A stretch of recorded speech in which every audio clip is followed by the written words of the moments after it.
पाठ 14। लाख की चूड़ियां। शिक्षाप्रद कहानी। सारे गांव में बदलू मुझे सबसे अच्छा आदमी लगता था, क्योंकि वह मुझे सुंदर सुंदर लाख की गोलियां बनाकर देता था। मुझे अपने मामा जी के गांव जाने का सबसे बड़ा चाव यही था कि जब मैं वहां से लौटता था तो मेरे पास ढेर सारी गोलियां होती, रंग बिरंगी गोलियां जो किसी भी बच्चे का मन मोह लें। वैसे तो मेरे मामा जी के गांव का होने के कारण मुझे बदलू को बदलू मामा कहना चाहिए था, परंतु मैं उसे बदलू मामा ना कहकर बदलू काका कहा करता था, जैसा कि गांव के सभी बच्चे उसे कहा करते थे। बदलू का मकान कुछ ऊंचे पर बना था। मकान के सामने बड़ा सा सहन था, जिसमें एक पुराना नीम का वृक्ष लगा था।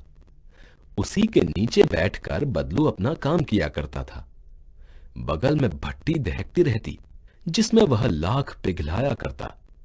सामने एक लकड़ी की चौखट पड़ी रहती, जिस पर लाख के मुलायम होने पर वह उसे सलाख के समान पतला करके चूड़ी का आकार देता। पास में 4-6 विभिन्न आकार की बेलन नुमा मुंगेरियां रखी रहती, जो आगे से कुछ पतली और पीछे से मोटी होती। लाख को चूड़ी का आकार देकर वह उन्हें मुंगेरियों पर चढ़ाकर गोल और चिकना बनाता, और तब एक एक कर पूरे हाथ की चूड़ियां बना चुकने के पश्चात वह उन पर रंग करता। बदलू यह कार्य सदा ही एक मचिए पर बैठकर किया करता था, जो बहुत ही पुरानी थी।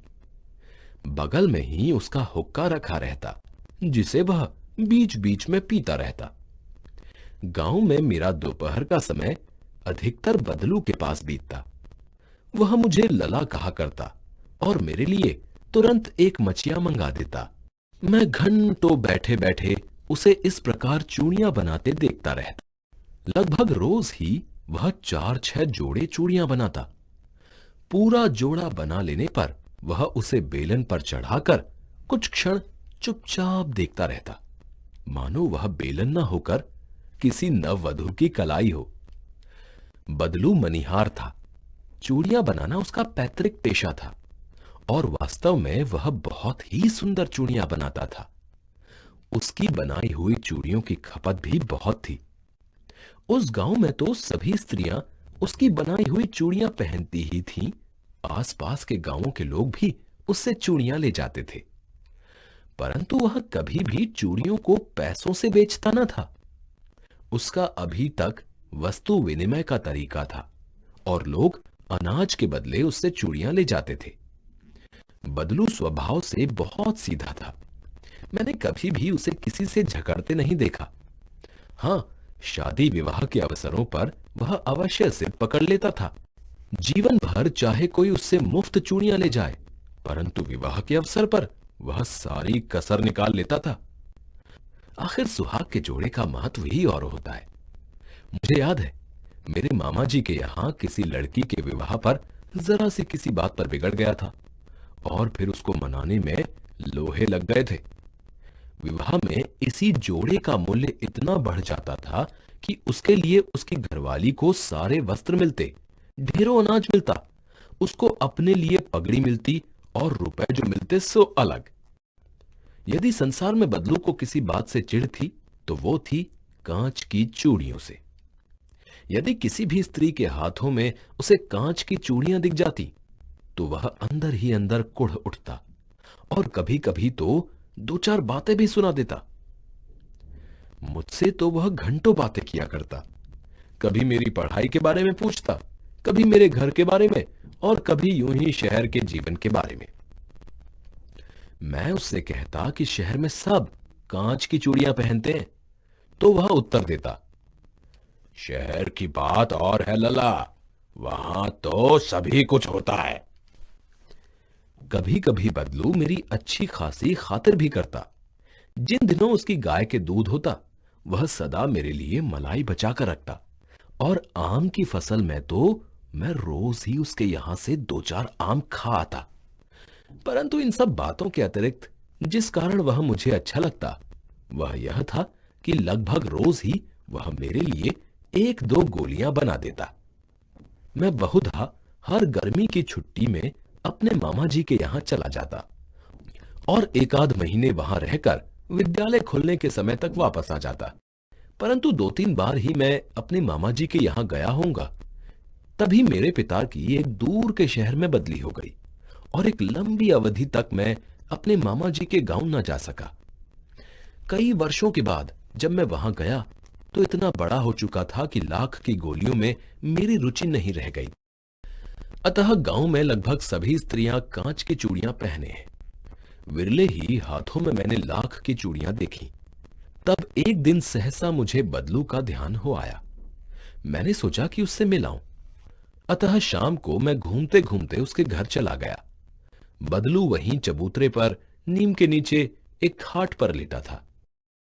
नमस्ते बदलू काका, मैंने कहा। नमस्ते भैया, उसने मेरी नमस्ते का उत्तर दिया और उठकर खाट पर बैठ गया। परंतु उसने मुझे पहचाना नहीं और देर तक मेरी ओर निहारता रहा। मैं हूं जनार्दन काका, आपके पास से गोलियां बनवा कर ले जाता था। मैंने अपना परिचय दिया। बदलू फिर भी चुप रहा, मानो वह अपने स्मृति पटल पर अतीत के चित्र उतार रहा हो। और फिर वह एकदम बोल पड़ा। आओ आओ लला, बैठो। अब बहुत दिन बाद गांव आए। हाँ, इधर आना नहीं हो सका काका, मैंने बैठते हुए उत्तर दिया। कुछ देर फिर शांति रही। मैंने इधर उधर दृष्टि दौड़ाई, ना तो मुझे उसकी मचिया ही नजर आई, ना ही भट्टी। आजकल काम नहीं करते काका, मैंने पूछा। नहीं लला, काम तो कई साल से बंद है। मेरी बनाई हुई चूड़ियां कोई पूछे तब तो। गांव गांव में कांच का प्रचार हो गया है। वह कुछ देर चुप रहा, फिर बोला। मशीनी युग है ना यह लला। आजकल सब काम मशीन से होता है। खेत भी मशीन से जोते जाते हैं और फिर जो सुंदरता कांच की चूड़ियों में होती है, लाख में कहां संभव है। लेकिन कांच बड़ा खतरनाक होता है, बड़ी जल्दी टूट जाता है, मैंने कहा। नाजुक तो फिर होता ही है लला। कहते कहते उसे खांसी आ गई और वह देर तक खांसता रहा। मुझे लगा उसे दमा है। अवस्था के साथ साथ उसका शरीर ढल चुका था। उसके हाथों पर और माथे पर नसें उभर आई थीं। जाने कैसे उसने मेरी शंका भांप ली और बोला। दमा नहीं है मुझे, फसली खांसी है। यही कोई 1-2 महीने से आ रही है। 10-15 दिन में ठीक हो जाएगी। मैं चुप रहा। मुझे लगा उसके अंदर कोई बहुत बड़ी व्यथा छिपी है। मैं देर तक सोचता रहा कि इस मशीनी युग ने कितने हाथ काट दिए हैं। कुछ देर फिर शांति रही, जो मुझे अच्छी नहीं लगी। आम की फसल अब कैसी है काका? कुछ देर पश्चात मैंने बात का विषय बदलते हुए पूछा। अच्छी है लल्ला, बहुत अच्छी है, उसने लहक कर उत्तर दिया और अंदर अपनी बेटी को आवाज दी। अरे रज्जो, लल्ला के लिए आम तो ले आ। फिर मेरी ओर मुखातिब होकर बोला। माफ करना लल्ला, तुम्हें आम खिलाना भूल गया था। नहीं नहीं काका, आम तो इस साल बहुत खाए हैं। वाह वाह, बिना आम खिलाए कैसे जाने दूंगा तुमको। मैं चुप हो गया। मुझे वो दिन याद हो आए जब वह मेरे लिए मलाई बचाकर रखता था। गाय तो अच्छी है ना काका? मैंने पूछा। गाय कहाँ है लल्ला, 2 साल हुए बेच दी, कहां से खिलाता। इतने में रज्जो, उसकी बेटी, अंदर से एक दलिया में ढेर सा आम ले आई। यह तो बहुत है काका, इतने कहां खा पाऊंगा, मैंने कहा। वाह वाह। वह हंस पड़ा। शहरी ठहरे ना, मैं तुम्हारी उम्र का था तो इसके चौगुने आम एक बखत में खा जाता था। आप लोगों की बात और है, मैंने उत्तर दिया।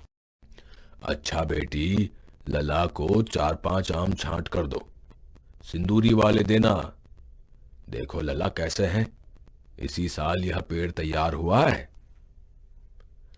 रज्जू ने 4-5 आम हाथों में लेकर मेरी ओर बढ़ा दिए।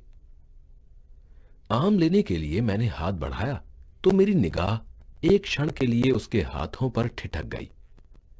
कलाइयों पर लाख की चूड़ियां बहुत ही फब रही थीं। बदलू ने मेरी दृष्टि देख ली और बोल पड़ा, यही आखिरी जोड़ा बनाया था जमींदार साहब की बेटी के विवाह पर। 10 आने मुझको दे रहे थे, मैंने जोड़ा नहीं दिया, कहा शहर से ले आओ। मैंने आम ले लिए और खाकर थोड़ी देर पश्चात चला आया। मुझे प्रसन्नता हुई कि बदलू ने हार कर भी हार नहीं मानी थी। उसका व्यक्तित्व कांच की चूड़ियों जैसा न था कि आसानी से टूट जाए। मूल्य: सादा जीवन, पेशे व हस्तकला का सम्मान, स्थिर व्यक्तित्व,